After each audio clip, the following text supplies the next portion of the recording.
Večerašnja utakmica u Andori za BiH Zmajeve predstavlja jednu od 6 ključnih partija u preostalom dijelu kvalifikacija za plasman na Euro 2016. u Francuskoj. Svjestan ove činjenice itekako je novi selektor Mehmet Baždarević, ali i naši najbolji nogometaši.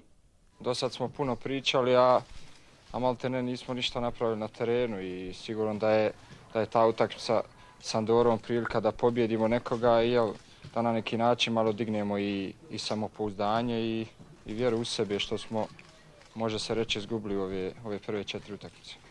Dosadašnji skromni učinak od 2 boda iz 4 susreta ne daje nam za pravo da podcjenjujemo ni selekcije poput Andore u kojoj nastupaju uglavnom amateri.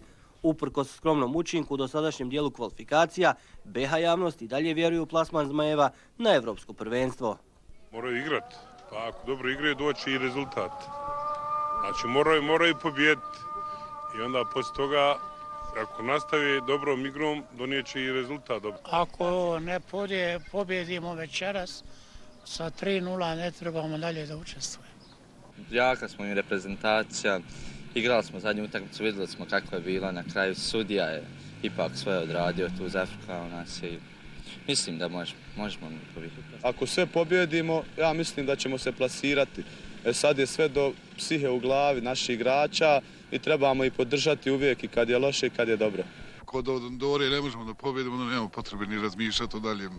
Ali mislim da sljedeća će pokazati baš pravo lice, da li smo mi sazreli da idemo dalje ili ne. U fudbalu je sve moguće. Lopta je okrugla, a mi očekujemo previše, ali i mi smo mala zemlja. Prema tome, kako god bude, bit će sportski.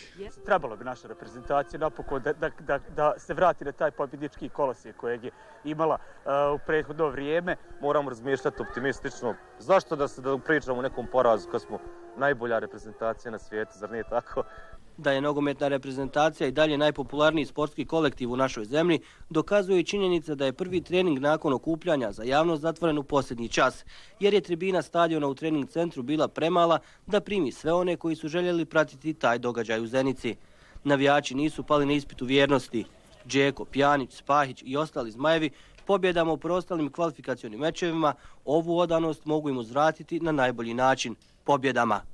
Prvu priliku imaju već od 20 sati 45 minuta, kada je na našem programu utakmica protiv Andore.